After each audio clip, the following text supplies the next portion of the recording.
is our fourth Tech at Home Facebook Live event. And so I'm excited about today.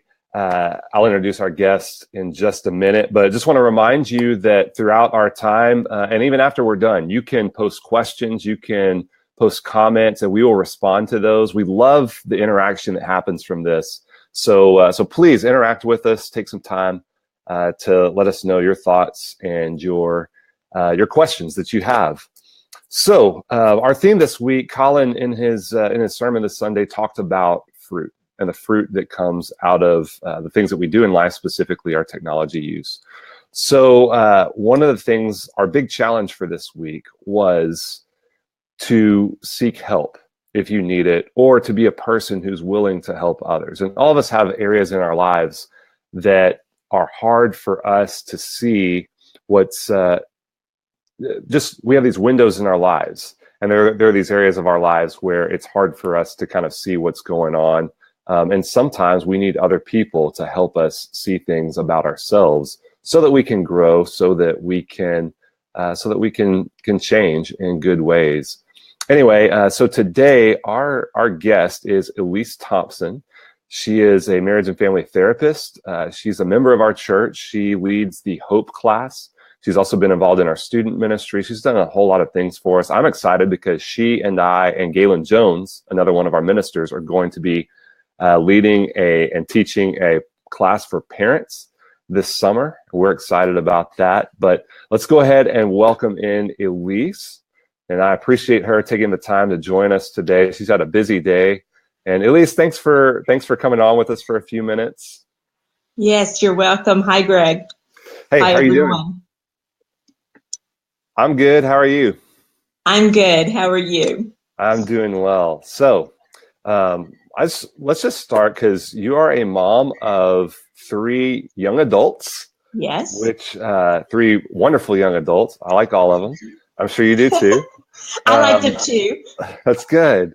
And so you have that perspective, but you also have this perspective from a counseling standpoint, and of course as a wife, and then other roles that you play. But how do you see technology affecting relationships? I guess both positively and negatively. Okay. That's a great question. From a positive standpoint, I think that we are just moments away from connecting with our loved ones. And I love that, because Katie is going to California in the fall, and I am comforted by the thought that I can talk to her in just a moment, or see her face in just a moment. And so in some ways we can be better, and we've said this before, better connected than we ever have been. Mm-hmm. And that's a positive. And in some ways, being better connected than we ever have been can be a negative, because then that brings up all kinds of questions about appropriate boundaries or expectations. What if a family member or a friend expects that I will always get back the moment they text me, and then they're upset if I don't? And then there has to be some hard conversations or some boundaries set that, you know what, I'm not always going to be able to do that. And I don't expect others to be able to do that. And so that can be a negative. Another negative, I think, with technology is about how much time we spend with non-connecting activities, non-meaningful relationship activities. So if we're just scrolling through reading news for hours and hours, or reading about the lives of others on Facebook for hours and hours, then we're not engaged in meaningful connections. We're just reading. And so in a way, that can be a way to avoid connections, or to replace relationships. And so it can be a tool, a wonderful tool. We're going to not be without technology. It's just how we're going to have it in our lives, which I think has been the theme of the last 4 weeks. Right. I love that word you just said. I wrote it down. I'm taking notes. I'm learning right now.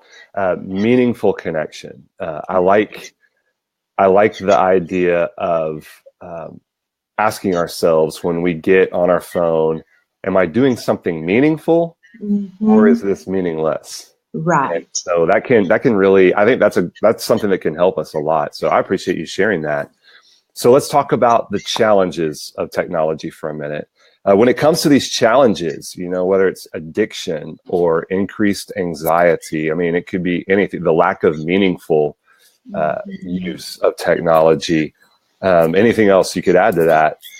How do we recognize when we need help, or when a friend or family member needs help? Because sometimes it's hard, like I said, it's hard for us to see it in ourselves, especially. So how do we recognize when we're at a point where we need help, we need to do something differently than we have been doing? Right. Probably not a straightforward answer here because everyone is different. My thought is that if we think we need help, we probably do. And if we don't think we need help, we probably do. Because everyone needs help. That's right. At some time or another. As far as seeking professional help, though, which is what I think you're asking me, is I think there are four situations, if you will, that people will seek therapy or counseling. And one is when you're experiencing a crisis in your life. You're going through some type of crisis and you need the support and help of a mental health practitioner. The second is if you're trying to make a big decision. Do I go to this college or do I go to that college? And the third is if you just want to maintain or you want to, well, first, if you just want to grow, you just want to be the best person you can be. And then the fourth is to maintain that growth. And so with that said, I think that if you're finding that you're in conflict a lot with the people in your life and your sphere of influence or the people that you care about, if that is constant chronic conflict, whether it's because of technology or some other life experience, that's probably a pretty good indicator you need to get some help if you're not able to manage it and stop it on your own. Plenty of people can. Plenty of people can go, okay, we need to reset here. We don't need to keep doing this, and they can do it. And many of us, sometimes we'll need somebody outside to help us communicate or help us identify patterns that are not productive and that are getting in the way. So to me, whether it's technology or anxiety or depression, those are oftentimes symptoms of other things that have not been resolved or addressed. Yeah, I appreciate you sharing that. That's something that I've learned is a lot of times the things in my life are just manifestations of deeper things. And so, yes. So I guess a big question is, why is it so difficult to seek help? Because there have been times in my life where I knew I needed help. And I know others who have experienced the same thing. We know we need help, but we just won't get help. Yes. So why is that so difficult? Change is hard. That's true.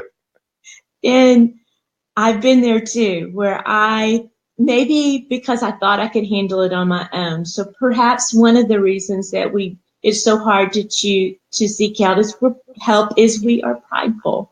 We think, I got this. I can do this.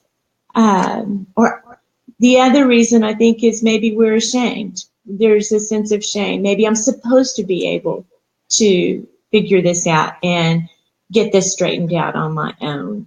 And perhaps another big reason why it is so hard for us to seek help is we're just afraid. Maybe we're afraid it will get worse instead of better. And right now we can live with what's going on. But if there is the risk that you take that if you seek help, it might get worse for a while. And sometimes it does. And I encourage people that sometimes it needs to get worse before it gets better, but not always.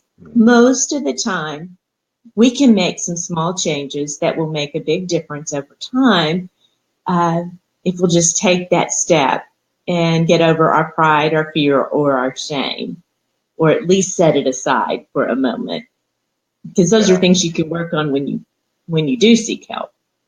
Absolutely. And sometimes just having someone that can give you a picture of a better future on the other side, having and we talked about being people who help others as well. Yes.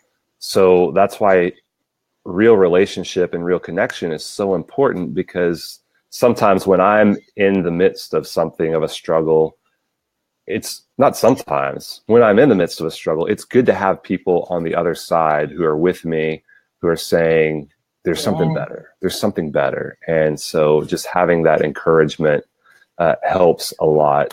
Sure. So I appreciate everything that you've shared. This has been really helpful, even just for me. So I've enjoyed talking with you. So as we wrap up, what suggestions or resources do you have for people who are seeking help with technology struggles that they're having?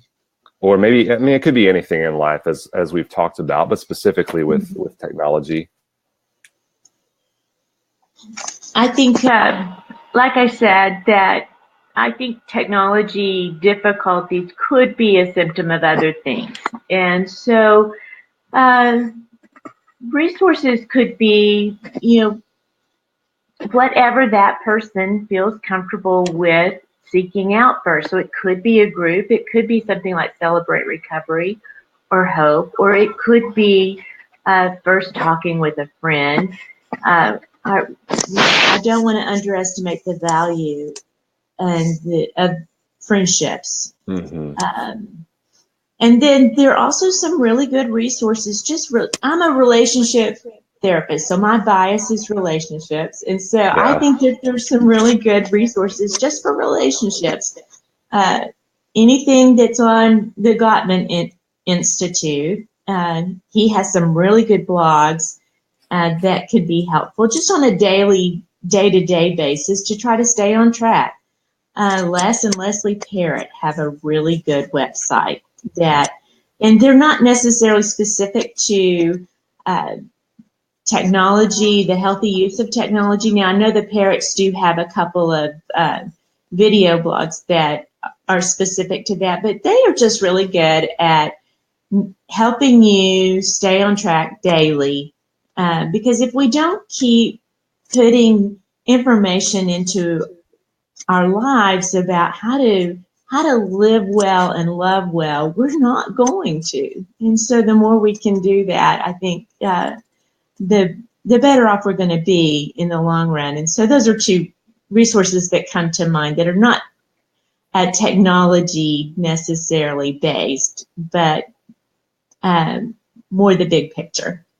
Yeah. And as you mentioned, technology can be our misuse or our struggles with technology can be a symptom of deeper issues in our lives. So we're not just trying to address technology. Really, we're trying to address our hearts and our lives. So, all right, Elise, before we wrap up, there are a couple things I want you just to share about. One, tell us briefly about Hope Class, because this is a great resource that Greenville Oaks offers, and I don't know that a lot of people at our church know about. I'm happy to talk about Hope. Hope is what I would call a growth group. We are faith-based, of course, and let's see, what can I tell you about Hope? It's really an organic group. We go through different passages or books in the Bible. Right now, we're talking about what does it mean to take up our cross and to follow Christ. And so we've been talking about forgiveness and mercy and grace and justice. And then we apply it to whatever experience we're going through. I have been, the premise of Hope is that our places of pain may have different sources, but the path to healing is the same. And so it's through relationships with each other and our relationship with Christ. And so So then each night we'll take whatever topic we've talked about and we'll apply it to what we're living with in the moment. And I have seen miraculous transformations on Wednesday night, and I'm so thankful that God lets me be a part of such beautiful people. Yeah, does that answer your question? That does. That's great. And I've had the opportunity to be in there a couple of times, and it really is a great experience. If even for me, just being in there around other people who are working through and have worked through their pain to find hope and healing in Christ. And so anyway, just a safe place. And I really appreciate what you do with that. Last thing I want to give you a chance to share is if somebody wanted to reach out to you for help with relationship challenges, or just to get unstuck, how could they get in touch with you if they were looking for help? Oh, thank you for giving me that opportunity. I can be reached by phone or through a voicemail or through text at 972-679-2167, or you can email me at Elise Thompson at sbcglobal.net. All right. Elise, thank you so much for taking the time. And I want to remind everyone that we continue and we wrap up our Sunday morning Tech at Home series this Sunday morning with our last sermon in that series. But we're going to continue to engage the conversation with one another and just continue to keep Tech at Home in front of us. I think going into the summer, it's a great thing to do. So greenvilleoaks.org/tech-at-home. Check it out. There are resources there. But Elise, thank you so much for your time today. And for those of you out there who have watched this or are watching it or will watch it, thank you for joining us. And again, comments, questions, we'd love to interact with you. Yeah. And if you are needing help, we urge you, we ask you to go ahead and seek help. There's no shame in that. I have been blessed by many people who I've reached out to in the times that I needed to seek help, and God has blessed me through that. And if you know of others who need help, be a friend, show your care for them, and reach out and offer them help. So until next time, I guess next week we'll do this again. But thank you guys. Thank you, Elise. And y'all have a wonderful Wednesday.